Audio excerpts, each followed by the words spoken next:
Great Parents podcast. I am Not Great Parent Molly, and this is my co-host, Not Great Parent Nathan. That's correct. And how proud are you today to be a Not Great Parent? I'm doing pretty good at being a not great parent today, because as we say all the time around here, we are not focusing on what is the greatness of our world. So things like success and money and activities and experiences and more of anything. Yes, last night for when we filmed this was the Super Bowl. So literally anything involving the Super Bowl, we are not, all the commercials, all the glitz and glam, Come on, the halftime show with the with the sequin outfit with the abs built in and sequins. Man, Come on, the Usher wore. Yeah, but Usher, I did love it. I was going to say, Usher then had to actually prove that was not just fake abs by taking off all of his shirts. But of course, so, I think, and we often refer to certain things on this podcast as the Super Bowl of greatness or the whatever, because the Super Bowl really embodies, I think for most people, I personally think it is why it is the most watched sporting event. I think it's the most watched television event of the year. Yeah, I don't think it's always about the sport. No, I think even people, extra. We had a huge Super Bowl party last night, and only like 2 people at the thing even watch the NFL regularly. Everyone else, but everyone was invested in the game. Mm-hmm. Everyone's invested in the commercials. Everyone's invested in the halftime show. They certainly were invested in Taylor Swift being there.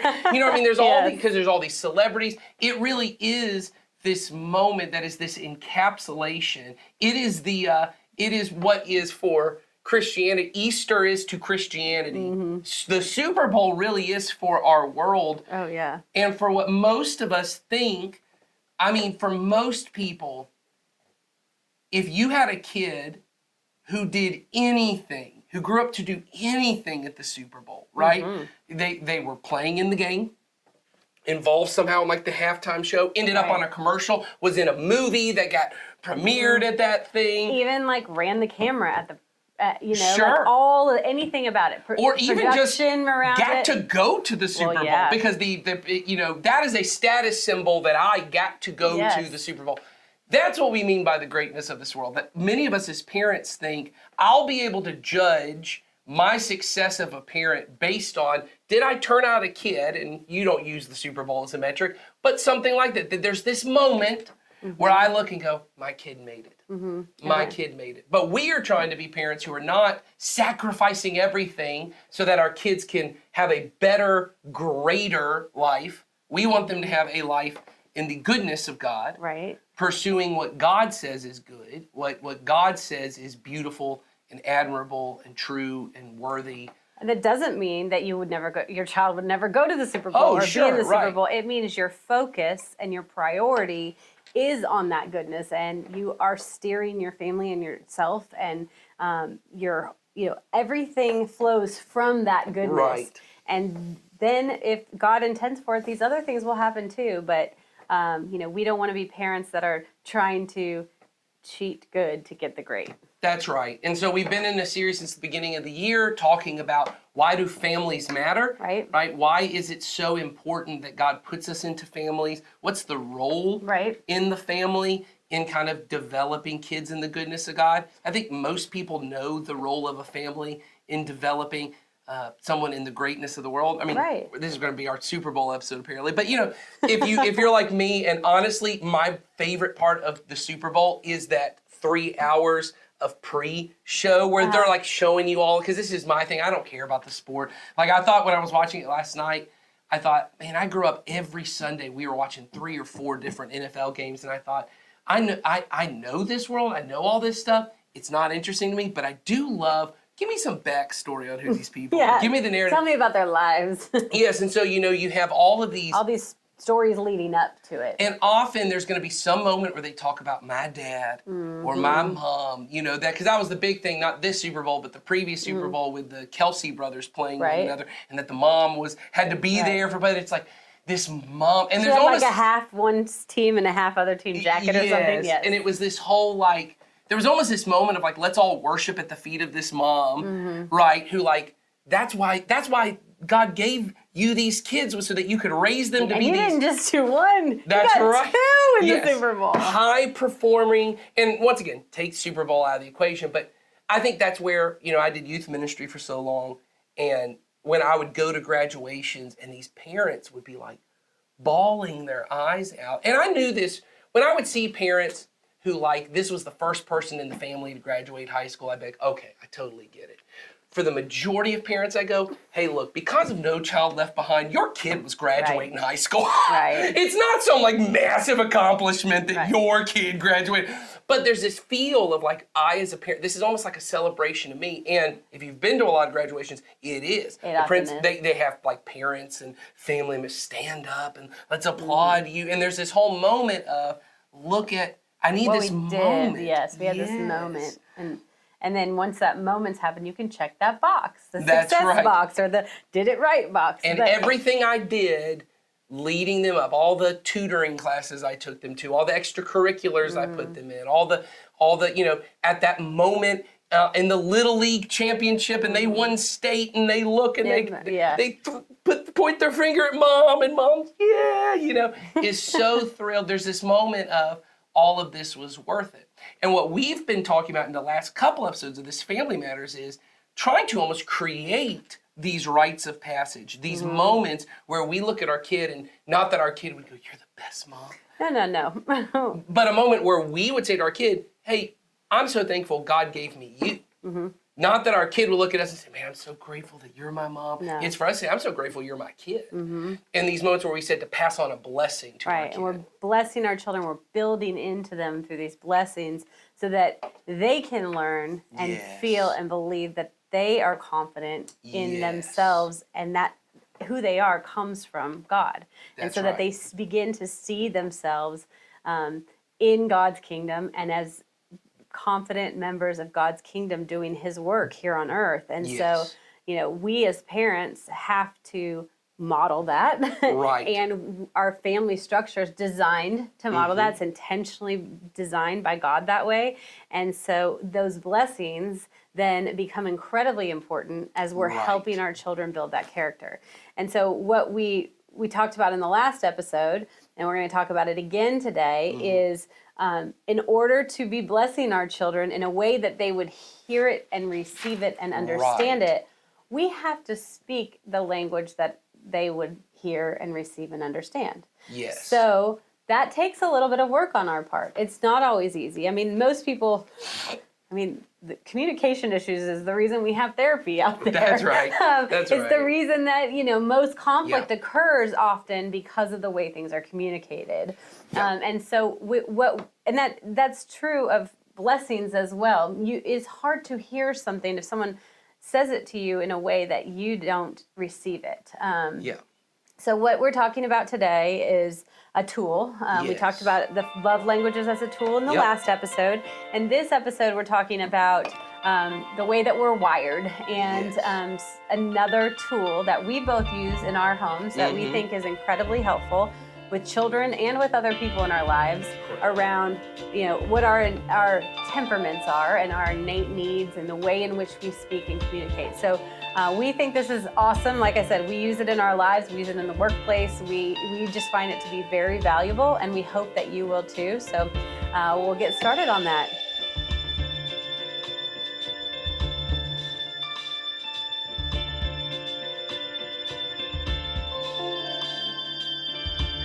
We have another one that we want to talk about. This is a book called A Grown-Up Guides to Kids Wiring. It's a woman who is a psychologist, I believe, and she has created some materials that are for both adults and children. So she has an app with some videos that are really amazing. Yeah, very helpful. And it's called I Said This, You Heard That. The whole thing is, it's got some biblical side to it, and it's got some more. Like it's family psychology. It's family psychology. So she's a family psychologist, but she also, looks at the way that God has wired each and every one of us. And the whole concept is, and you know me, I'm not going to know the verse. based on Ephesians. Based in the 4:28. I think it's 4:32, but but it might be 4:28. I don't know off the top of my head either. But the idea is that we speak to someone. It's going to be at the beginning of this book, but we speak to someone in a way in which builds them up according to their needs. Yes. So if I'm going to speak to someone that builds them up according to their needs, I have to understand who they are as a person and what their needs are. And so she's broken it down into these 4 colors. Yes. So we're not going to get super in depth into each and every one of them, but we're going to kind of hit on the high level here. But the idea is that you have 4 different colors, and we all have one that we're more prominent in. Right. And so therefore, understanding the basics about each of those colors and about who we are, which color we fall into, it helps us learn to speak to others according to their needs. Yes. Now, this book has a great quiz kind of thing in it, an assessment of yourself, but an assessment for children too. So the one that we're talking about is a grown-up's guide to kids wiring. Correct. And it will help you decide which colors your kids lean toward at whatever age they are. Now, if you have a 6-month-old child, but honestly, but it's crazy to me how young they are when they start to come out of these. Yeah, I was going to say. Once you understand these 4 colors and you understand what it means, because they're colors, but there's also a way in which they communicate. It's a way in which they manipulate. There's a whole bunch of different things.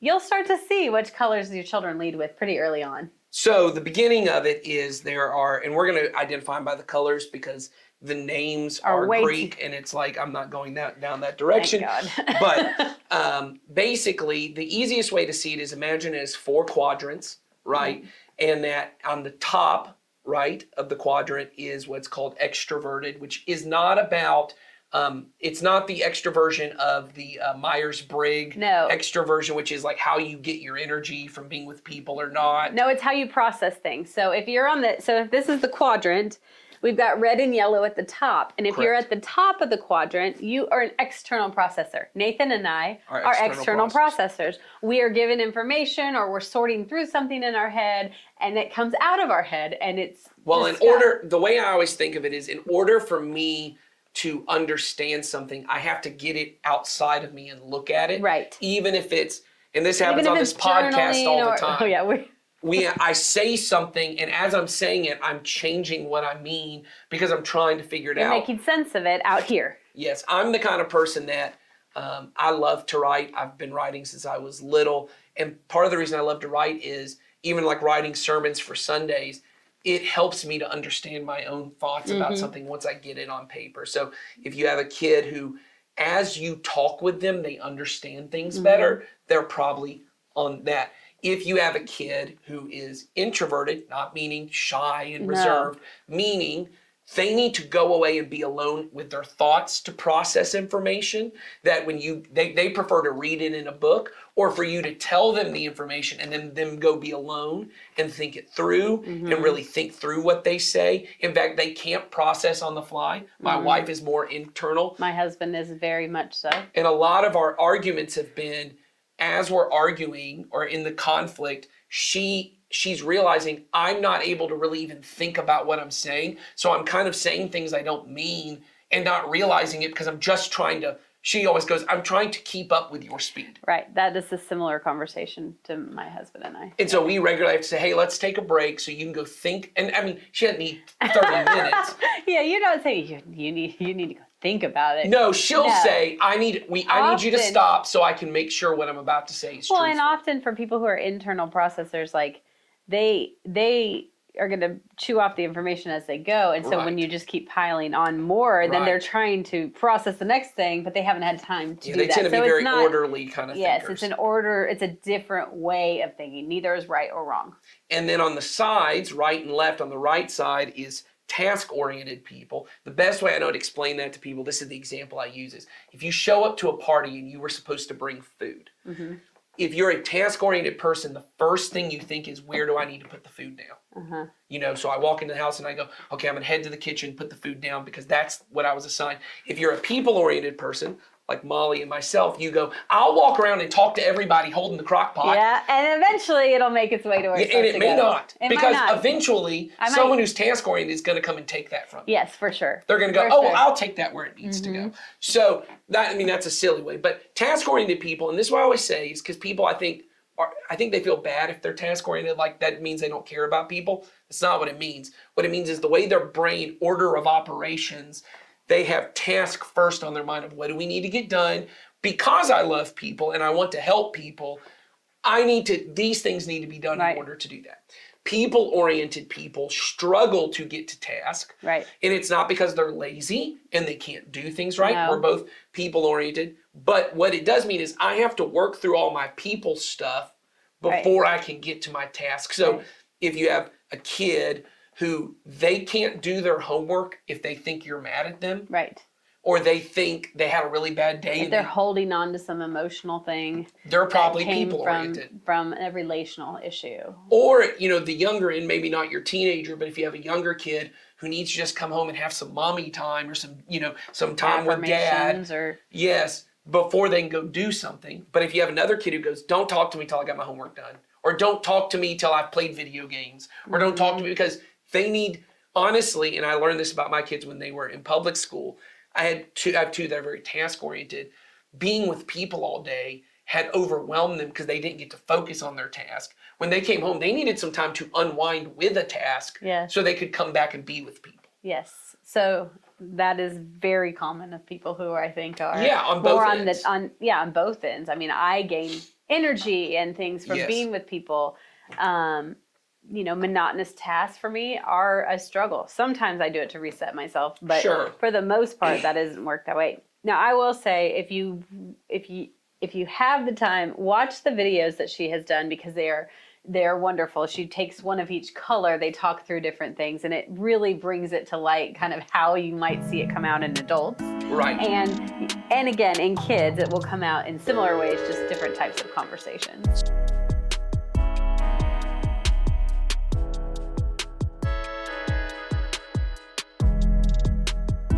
Well, let's go ahead and dive in and talk about the different colors and how each color or each person that leads with the color has needs that are related to the color that they are. Right, so we're looking at yellow. For example, we're looking at yellow first. Which on our graph, that's the top left. That's somebody who is people-oriented and external processor. Right? Nathan and I both are your yellows. Yes, both are yellows. And I'm a yellow-red, but I bet you're a yellow-green.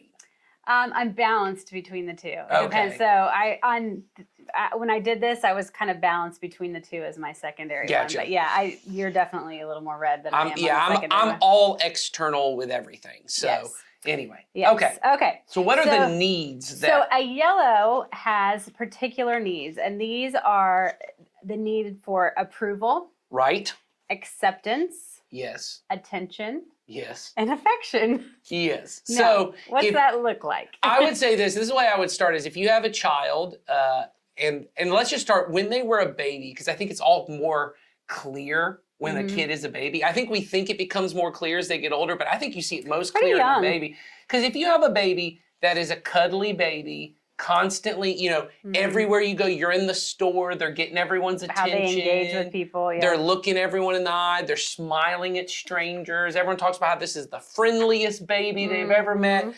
The bubbly personality, all of those things, that is most likely a yellow. Right. And so if you have a kid who, I've got a yellow child and everything is wonderful and exciting and the day is great and she's a social butterfly and all those different things. I'm confident you were that way as a child. Yes, very much so. Yeah, and it carries on into your adult life. Now you get more sophisticated about trying to find those, what was it, as approval? It's approval, approval, acceptance, attention, and affection. And I can elaborate just a little on those. Give us a little bit. Approval means being liked for who they are and without needing to change. So I think we all can relate to that. But But certainly I think yellows feel that more. It's the compliment sandwich thing, you've now ruined the whole sandwich for me. Right, yes. If you have to bring me, a good and then a bad and then a positive, I'm like, this is not, no. Destroys me. That bad took out all the because all you were trying to tell me was the bad anyway. Yes, exactly. Now, of course, you still have to correct your yellow child or your yellow spouse or whoever,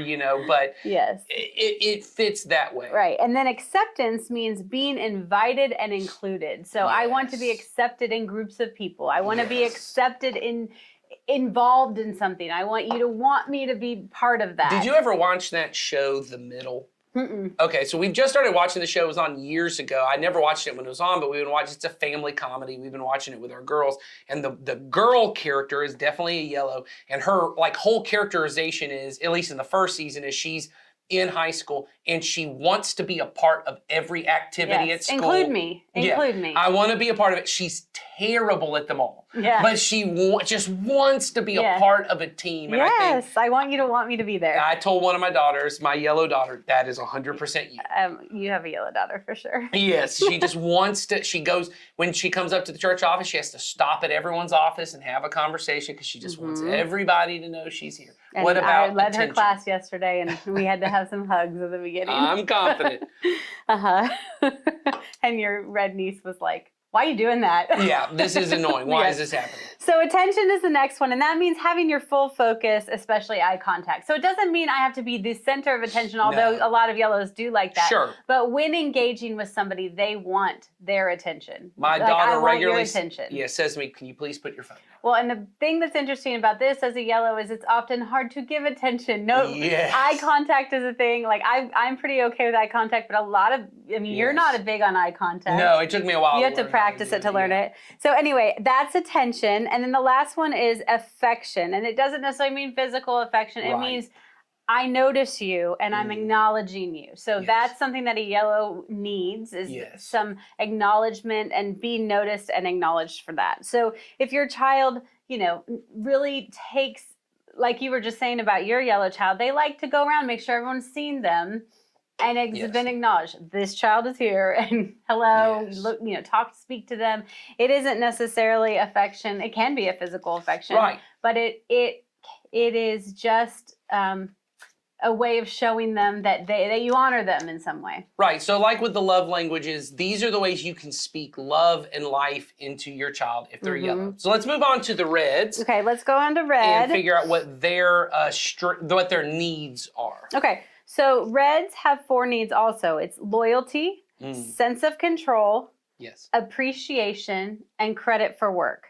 So we'll start with loyalty, which means that they're being prioritized and knowing that you have their back.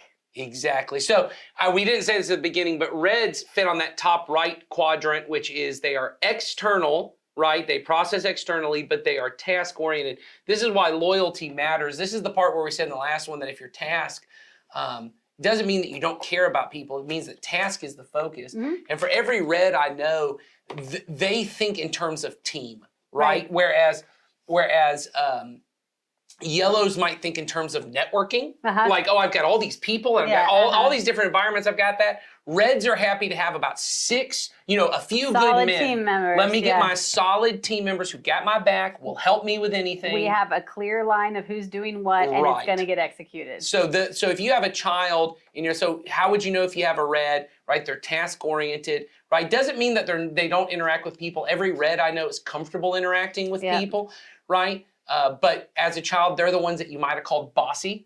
They're the ones you might have called too focused on the rules. They might have been too focused on the task itself. They were, or if hopefully, instead of calling your red child bossy, you call them a leader, right? They're the ones that people want to follow. A bossy leader. Once again, I have a red child, and she is the one everyone wants to follow. We were laughing about, my wife took a group of, she leads our MOPS group, which is the moms of younger children, not really preschoolers for us, but just younger children. And they all went to the park. And my daughter, who is the red, all the other children in other families were like lining up behind her to follow what she did. And she's not a loud personality, but she has something about her that everyone looks at and goes, that person's in charge. That person knows what to do. That's a red. And what she really prizes is if I'm going to lead, you better back me up. Right. Like, I don't You have mind being my the back. person out front, but you got to be behind me, covering my flank. Right, You know? exactly. So what about sense of control? So the next one's sense of control, and this is everyone's pulling their weight and following the plan. So one thing I do think is interesting about this, it doesn't mean they have to be the controller. Yes. They have to understand that a situation that they're in is under control. Yes, they want to know the plan. There's a plan, and that everybody has a responsibility there, and that those plans are going to move forward. So you'll hear a red child in particular regularly come up to you and say, what's the plan? Or what do you want me to do? What do you want? They want that to happen. And they're also the one, so here's a good example, as I got 4 daughters, when playtime is done, usually in playtime, they're the one who says, what game are we playing? You know, okay, I'll make the decision, we're gonna play this. Because lots of other colors, right, yellow, blue, and green, they don't want to necessarily make the decision. So the red will step in and say, this is the decision, let's get going. And then when it's time to clean up, whoever is the person who doesn't clean up, ooh, you better be lucky. Because that red's like, I don't care. All of us have been working and you're not playing with us next time. Or you're not doing this because I'm not putting up with you not doing your fair share. That's, everybody pulls their own weight with the red. Right. So what about... appreciation is the next one, which is being valued for their unique strengths. So reds want to be recognized and valued for what they've brought to the table and their uniqueness. And there's every color wants this, they just want it a little differently. Well, and I think in particular, I would say yellows are happy. If you go back to, so yellows want to be, how was the way you said, I want to be in this very first one, liked for who they are. Yeah, but it was the affection part. I think that being noticed and acknowledged for who they are. But I think a yellow would be happy. The approval portion. So I have one daughter who loves getting letters in the mail. Just says, I love having you in my class. Love you for you. Yes, that you're just in my class. My red daughter would go, great, thanks. Yeah, but if you said, I loved the way you led that cleanup project. Or you made this craft, or you did this for your, They want to be appreciated for something, once again, task that they do. The yellow wants to be noticed for who they are. The red wants to be noticed for what they do. And that's really important when you're speaking to your children, because you're, if you're a yellow like I am and you're speaking to your red child, you think you're telling them, I love you for who you are, even though you messed that up. I still love you. All they heard you say was, you messed that up. And what they would prefer me to come in and do is go, hey, I know you messed this up, but you do great at this specific thing, and I still hold on to that thing that you made me, or that whatever. That thing matters to them because you're appreciating something specific. What about the last? And along with that comes their credit for work. That a red goes all in on what they're doing. So they, and that line of who's got each thing, kind of that task thing, it matters to them. And it also matters because they know that they contributed in a certain way and they would like credit for their work. And so in particular, and I know if you're not a red, sometimes you hear that and you're like, wow, that sounds really... I know, red sounds like it's tough or like well, it feels... But it's not. It feels, honestly, this is what I'll tell you, and I feel this way about every need that is not my need. I go, wow, that's really needy and clingy and narcissistic. I know people who would hear the yellow thing of attention and go, gosh, you gotta be the center of attention all the time. You're so needy, Nathan. And so you need to, because that is what you will start thinking a little bit of your child. And if you can look at the part with the red and you would say, the credit for the work, what they want to hear is you contributed, you helped so much, because that every red I know wants to be helpful. They want to solve a problem. They're the problem solvers. They're wanting to help, and they might go about it in a way that feels a little dominating. They may go, especially when they're a little more immature and younger, like your child is, right? But if you can start telling them, hey, when you cleaned up this mess, thank you. Instead of just going, everyone's going to do chores and blah, blah, blah. Your red needs to come behind and you need to go, hey, it really helped me when you did the dishes. Right. Or like when you said, I will make a decision here, that helps the whole group move forward because nobody could make a decision but you. Like those kinds of things matter. Giving specific credit. So that's what I would say is if you get to a yellow, what I would say if you've got a yellow child is I would make sure that you are constantly praising, letting them know, I love you, I'm so glad for who you are. God made you in special ways. Yes, things are better here. With a red, I would be as specific as possible. This thing that you do is so great. The way that you helped out here, that was so great. So let's move on to blues who fit in the lower right quadrant. So these are task-oriented people, but they're internal. These are going to be your most quiet children by and large. They're the ones who are more comfortable being alone.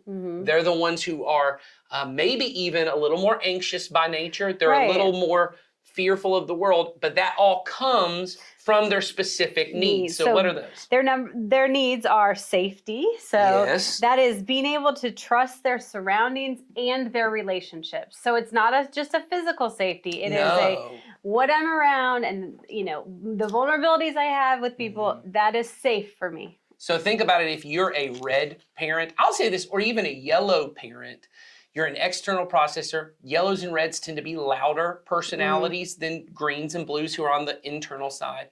Imagine how difficult it is when you burst into the room with an intense emotion, and it could be either way. You know, I'm a yellow, so I burst in, we're gonna have a great day. For a blue, it's like, well, what does that mean? What does that mean? What's the plan?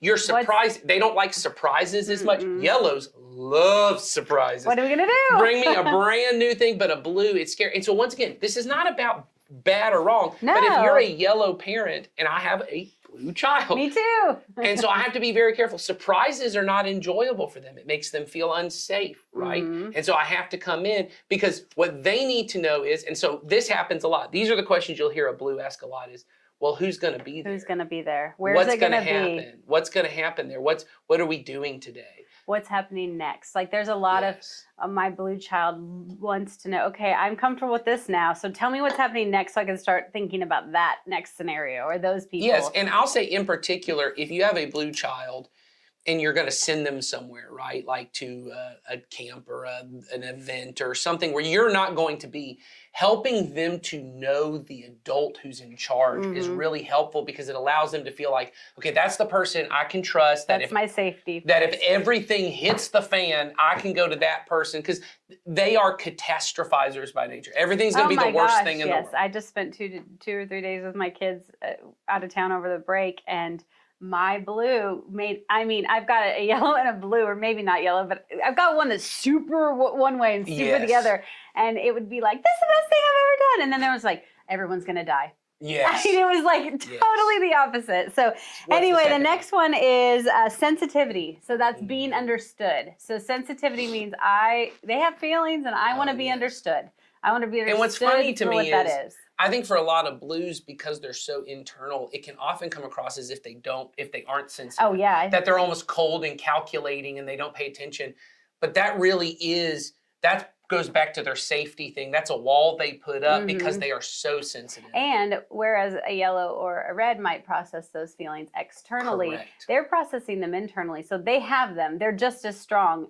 In some ways, they might even be stronger because they aren't externally, or because they're just not dealing with them. They don't know how to deal with them. And so my blue child, I spend a lot of my time helping her process what has happened or what she's afraid of or what she's dealing with, because she doesn't know how to, in her head, that's a chaotic mess. So letting her speak her feelings in a safe environment, with a person she trusts, as we've already said, is huge. What about the next one? Next one is support, being offered or provided help. So I think blues are often seen as they're going to get it all done. Yes. They got it under control because they are typically very orderly in certain ways, right? I would agree. And so they certainly have their own process, whether it's your process. Right, it might not be your process, but they have, and they haven't verbalized it to you. So, but they have it because safety and security is all in their, part of their wiring. They have a plan, whether you've given them one or not. They have a plan. They really want to make sure that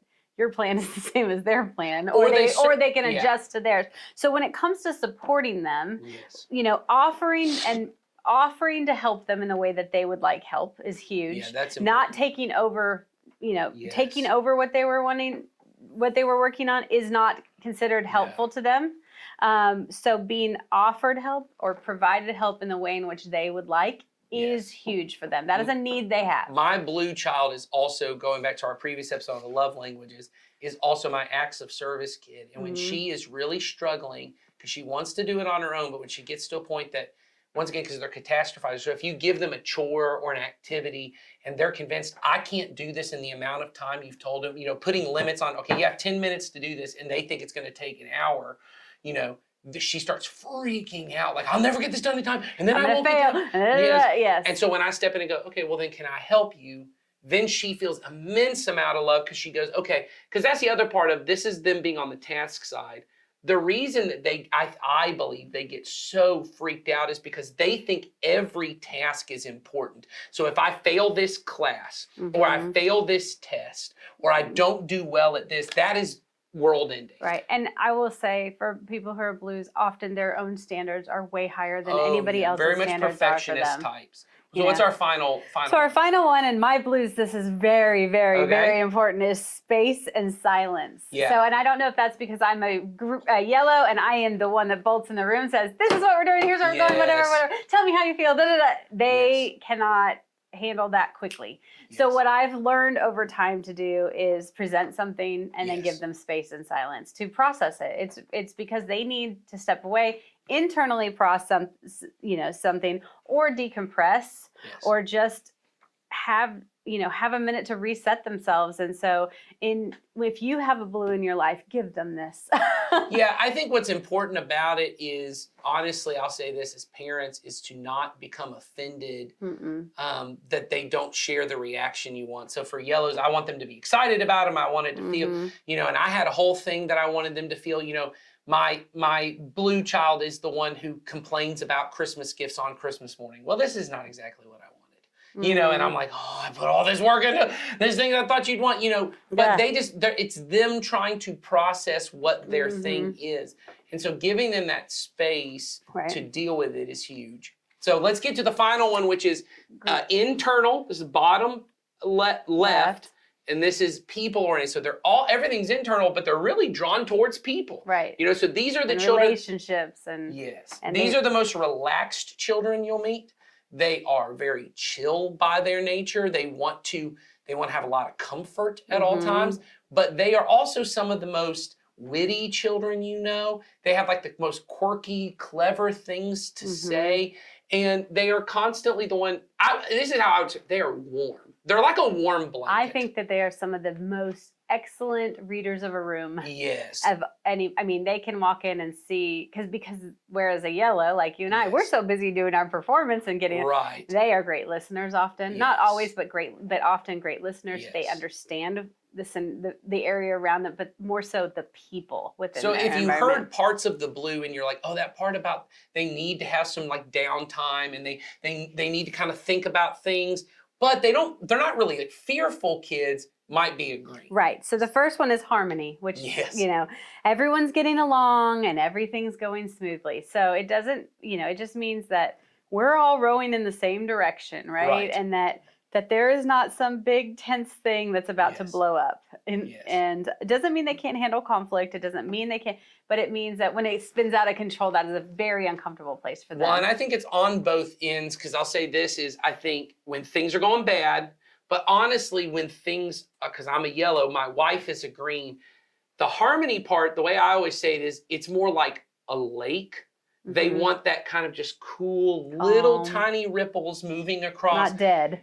And they don't want the ocean. They don't want any waves. Even if like I would go, because see, I'm like, lakes are boring. You get out into the ocean and the waves are crashing and it's fun. So when I come in with fun, isn't this the best you've ever had? She's like, that energy's just really intense. Right. What she wants is everyone just like, hers is like a cozy blanket with some coffee, and we're all just sitting together and just talking with each other, and everyone's laughing. She wants everyone to laugh, and we're all having a good time, but no one being loud and crazy. And so if you've got a kid that you're like, man, their faith, they might seem like couch potato kids.